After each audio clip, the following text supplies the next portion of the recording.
जय भवानी, जय शिवाजी, जय महाराष्ट्र.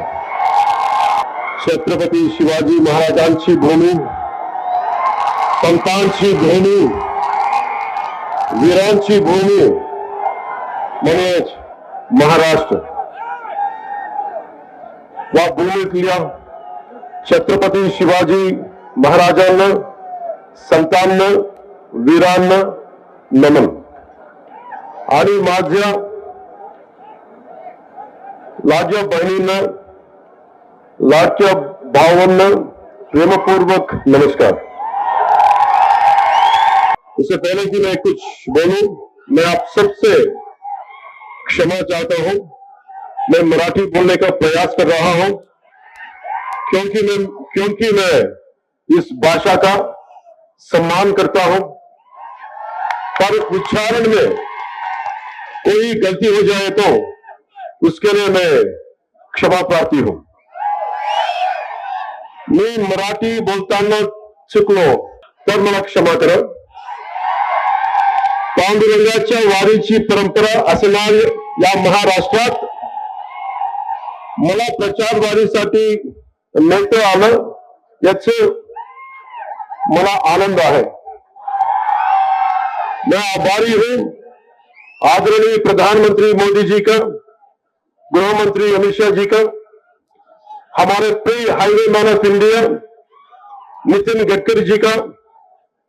साथ ही मैं आभारी हूं महायुति सरकार के मुख्यमंत्री श्री एकनाथ शिंदे जी का, उप मुख्यमंत्री अजित पवार जी का, उप मुख्यमंत्री देवेंद्र फडणवीस जी का. साथ ही मैं आभार व्यक्त करता हूं मंच पे आसीन श्री अशोक चौहान जी को, श्री सच्चे कुमार यादव जी को, श्री अजीत गोपचरे, डॉक्टर संतोखराव जी को, जितेश राव साहब को, संजय जी कोडगे जी को, विष्णुवर्धन रेड्डी जी को, श्री प्रवीण साले को, श्री बीबी पाटिल जी को, श्री विरूपाक्ष महाराज जी को मैं नमस्कार करता हूं. मैं यहां सिर्फ वोट मांगने नहीं आया. मैं आया हूं मराठा वीरों की धरती को नमन करने.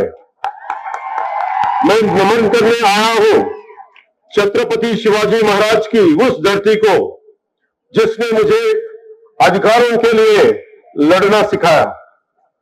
मैं आभार व्यक्त करने आया हूं उस धरती का जिसने मुझे स्वराज का अर्थ समझाया.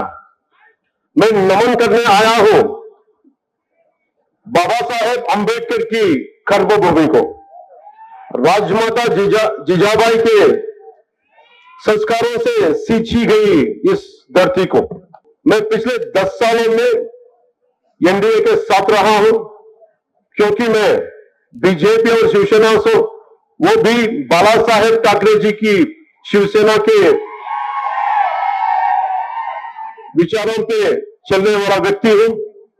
शिवसेना और जनसेना दोनों ही सनातन की, शिवसेना और जनसेना दोनों ही सनातन की रक्षा के लिए समर्पित सेनाएं हैं.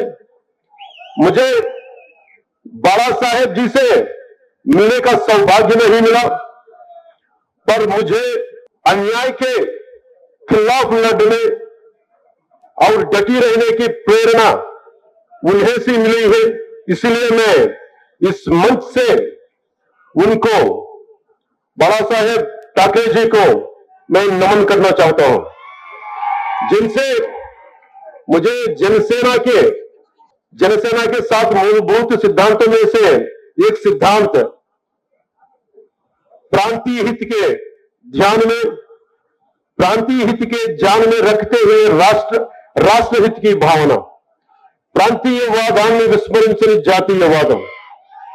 बाला साहेब ठाकरे जी से मैंने सीखा निडर होकर अपनी बात रखना, बेबाक रहना, अपने सिद्धांतों पे अडिग रहना बिना किसी राजलोभ के.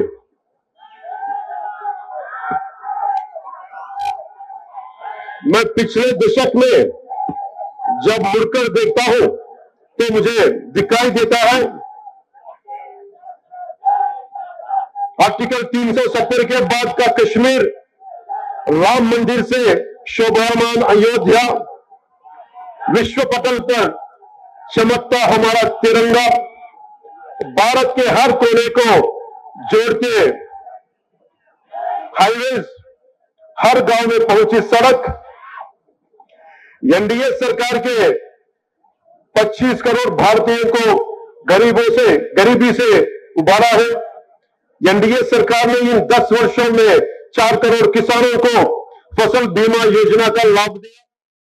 एनडीए सरकार ने लगभग 12 करोड़ का लाभ दिया प्रधानमंत्री किसान योजना में। कुल 30 करोड़ के मुद्रा योजना का लाभ दिया हमारी बहनों को। पिछले 10 सालों में हमारे highway man of India Shri Nitin Gadkari ji ने इस देश को 11,000 किलोमीटर के नेशनल हाईवे दिए हैं।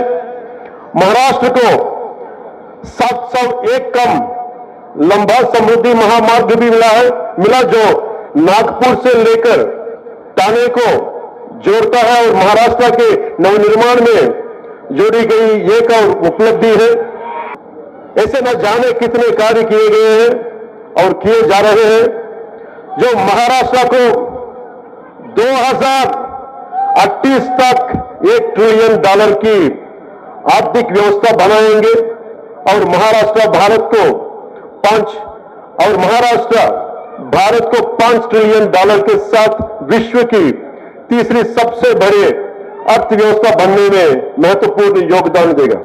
बेंगलुरु के विकास के लिए भी अनगिनत कार्य एनडीए सरकार द्वारा किए गए हैं, जैसे सरकारी विश्राम गृह बेंगलुरु का निर्माण, बेंगलुरु और बिलोली पुलिस थानों का निर्माण, बेंगलुरु कोर्ट का निर्माण, बिलोली कोर्ट का निर्माण कार्य है, हेमंत मंदिर का कार्य भी पूरा हो चुका है और हर घर जल योजना के कार्य भी 50% पूरा हो चुका है।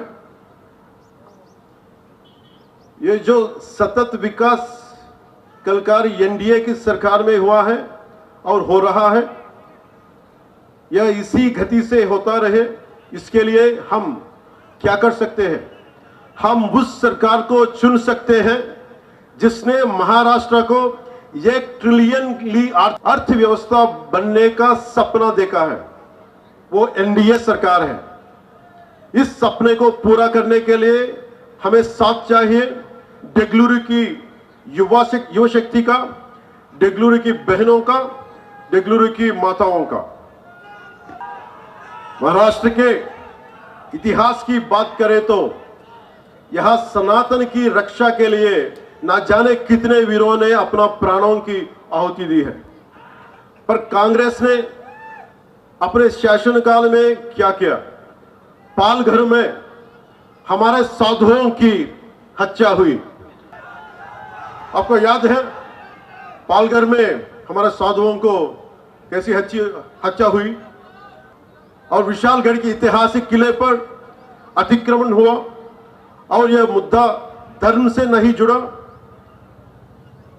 बल्कि शासन की लापरवाही और एक वर्ग विशेष को नाराज ना करने की आदत के कारण पैदा हुआ समस्या है। अधिकारियों ने इसकी सुरक्षा क्यों नहीं की? मराठों द्वारा बनाए गए दुर्ग केवल वास्तुकला के नमूने नहीं है, बल्कि भारत के संरक्षक, सनातन धर्म के संरक्षक है। इन किलों ने न जाने कितने सालों तक आक्रमणकारियों के और न केवल महाराष्ट्र के लिए बल्कि समूचे दक्षिण भारत के बीच हिमालय की तरह खड़े रहे और हमारे लाखों मंदिरों की रक्षा की। सोचिए, अगर ये किले नहीं होते तो हमारे हजारों मंदिरों की क्या स्थिति होती? तमिलनाडु में क्या होता? आंध्रा के मंदिरों की क्या स्थिति होती? जरा सोचिए, आज बाला साहेब होते तो क्या सोचते? बाला साहेब ठाकरे जी चाहते थे एकजुट भारत, एकजुट भारत, जिसे मोदी जी पूरा कर रहे हैं। वो चाहते थे राम मंदिर, जिसे एनडीए ने पूरा करके दिखाया। उनकी हर इच्छा को पूरा करने में लगी है एनडीए सरकार। शिवरायांनी सांगितले होते की शिवरायांनी सांगितले होते की मराठा तिथूका मेळ व्हावा, धर्म वाढ, महाराष्ट्रात धर्म वाढ व्हावा।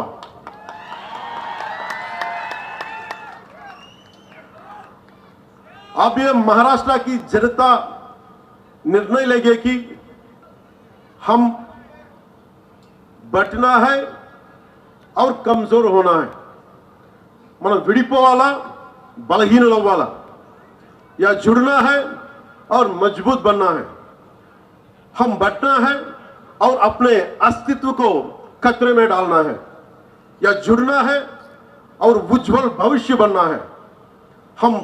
हमें बटना है और अराजकता की फैलने देना है, या जुड़ना है और जन कल्याण विकास की तरफ बढ़ना है। చివరిగా ప్రజల హక్కుల గురించి, వాటి శక్తి గురించి, ప్రజలకున్న అధికారం గురించి రామ్ధారి సింగ్ దినకర్ గారి మాటల్లో డేగ్లూరు ప్రజలకు చెప్పాలనుకుంటున్నాను। हुंकारों से महलों को नींव उखड़ जाती, हुंकारों से महलों को नींव उखड़ जाती, सांसों के बल से ताज हवा में उड़ता है। जनता की रोके राह समय में ताव कहां, वह जिधर चाहती काल उधर ही मुड़ता है, काल उधर ही मुड़ता है। जनता या आम जन के हुंकारों से, उसके उग्र रूप से, आम जन की ललकार से सामान्य भवन तो क्या, बड़े बड़े मजबूत महलों की नींव भी उखड़ जाया करती है। जनता में इतनी अधिक शक्ति निहित होती है कि उसके सांसों की तेजी से राज सत्ता के मुकुट हवाओं में उड़ गया करते हैं। इतनी हिम्मत या ऐसा दुस्साहस समय, वक्त या कालचक्र में भी नहीं है कि वो जनता का रास्ता रोक सके। कालचक्र या समय की धारा स्वयं उस ओर मुड़ जाती है जैसी जनता चाहते। మీరు ఎలా కోరుకుంటే కాలం అలా మారిపోతే, మీరు భయపడితే సనాతన ధర్మం కోసం మీరు భయపడతారా? సనాతన ధర్మాన్ని రక్షించుకోలేరా? ఈ దేశం ఒకసారి మతపరంగా విడిపోయింది దేశం। ఇది సెక్యులర్ కంట్రీ। ఇది సనాతన ధర్మాన్ని బలహీనమైన ధర్మం కాదు, అది చాలా బలమైన ధర్మం। భరిస్తాం, ఆలోచిస్తాం, సహనంతో ఉండమని చెప్తాం। కానీ హైదరాబాద్ నుంచి వచ్చి మేము వస్తాం, చూస్తాం, చేస్తామంటే అక్కడ దాకా అవసరం లేదు। ये तोड़ना फोड़ना ये जरूरत नहीं ना। చాలా సింపుల్గా ధైర్యంగా ఇది మన నేల, ఎక్కడికి పారిపోతాం? తల్వార్లు పట్టుకొని వస్తే చేతులు కట్టుకొని కూర్చుందాం, ఎవరికి దమ్ము ఉంది చేయడానికి? ఇది మీరు ఆలోచించారు। అందుకనే సినిమాల ఆనందం, ఓజీ అనండి, ఇంకోటి అనండి, కానీ సనాతన ధర్మ పరిరక్షణ కోసం, మహారాష్ట్ర అభివృద్ధి కోసం, మరాఠీ భాష కోసం, మరాఠీ సంస్కృతి కోసం మనందరం పనిచేయాలి। ఈ రోజు నేను మీకోసం మీ ముందుకు అందుకే వచ్చాను।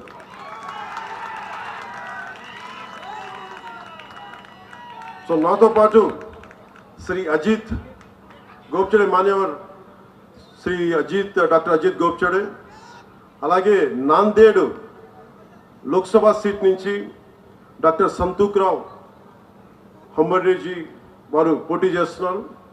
శ్రీ జితేష్ రావు సాహెబ్ డెగ్లూరు అసెంబ్లీ నుంచి బీజేపీ అభ్యర్థిగా పోటీ చేస్తున్నారు. వారికి అఖండ విజయం ఇవ్వాలని మనస్ఫూర్తిగా మీ అందరినీ కోరుకుంటున్నాను. భారత్ మాతా కీ జై, భారత్ మాతా కీ జై. జై महाराष्ट्र, जय भारत, जय श्री राम, जय